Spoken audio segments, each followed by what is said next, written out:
हा ह्यो काय विषय चिकन मटणाचा बेत केलेला. तर ह्यो सगळा बेत कुठं केलेला तुम्हाला मी ह्याच व्हिडिओत सांगणार आहे. तर भावांनो व्हिडिओ तेवढा पूर्णपणे बघा. तर हॅलो भावांनो, आपली गाडी भरलेली कुठं? पुन्हा तळेगावला. गाडी भरून संध्याकाळी डिझेल बिझेल टाकून लागलो हायवेला लागलो आणि आलो डायरेक्ट आणेवाडी टोल नाक्यावर कोणी नव्हतं, सगळं सामसुमच होतं. पुढे आल्यानंतर आपल्याला नवीन वेळाचा आपला बोगदा लागला. मस्तपैकी बोगदा पास करून घेतला. लाईटा बिटा खतरनाक आहेत बरं का.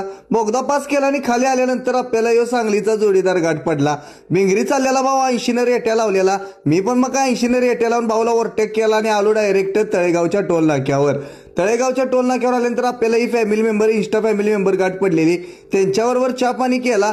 हाईट लोड घेऊन चाललेले. चला म्हटलं आता तुम्ही पण जावा मी पण जातो. मग काही गाडी बिडी खाली करून आलो डायरेक्ट सोमाटणे फाट्याला आपल्या शेठच्या घरी.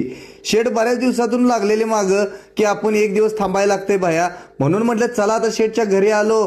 मस्तपैकी घरी नाश्ता बिष्टा करून म्हटलं आता शेठ चला आता काहीतरी नियोजन लावायला लागते. म्हणून शेठ म्हटले चला भयाने तुम्ही सांगितलंय म्हटल्यानंतर आपण नियोजन लावूया जेवणाचं. मग काय चिकन बिकन आणलं. चिकन धुवून बिवून घेतलं शेटनी. शेट म्हणले सगळं काय मीच करणार आहे. मग काय मॅरिनेशन आपलं दही बीट टाकून शेटनी चालू केलं. म्हटले आज आपल्या हातची बिर्याणी बाया तुम्हाला खाया घालतो. मग काय म्हटलं चालतंय की शेट. म्हटलं बघूया आज म्हटलं बिर्याणी कशी बनत्या. मग पुढं पातेल्यात काय मग तेल टाकलं. तेल जरा काय आपण सरसोच आणलेलं जरा वास येतो म्हणून जरा फोडून बिडून घेतलं. आणि मग काय त्यात कांदा बिंदा सगळं माल मसाला टाकून म्हटलं चला आता कांदा लाल भडक होस्तोवर हलवूया. तो बरं मसाला बिसाला टोमॅटो बिमॅटो सगळं कांदा बिंदा टाकून हलवून घेतलंच मस्तपैकी. आता म्हटलं मसाला पण जरा भाजून घेऊया. मग त्यानंतर टाकलं चिकन त्यात.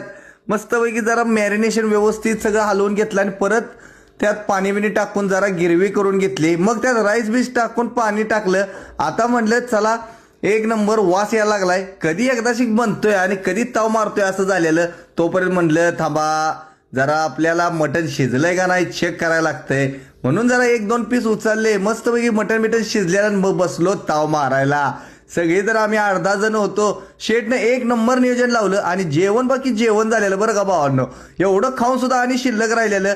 मग संध्याकाळी जाताना शेट म्हणते चला सगळ्यांनी आपल्या एक फ्रेम मध्ये येऊया. मग शेटना लास्टचा अखेर निरोप घेतला. चला म्हटलं आता जाऊया आणि आपण सोमाटणे फाट्यावरून डायरेक्ट एक्सप्रेसलाच लागलो. मधनं शॉर्टकट आहे. तर भावांनो हा ब्लॉग कसा वाटला जरा कमेंट करून सांगा आणि जाताना जरा फॉलो पण नक्की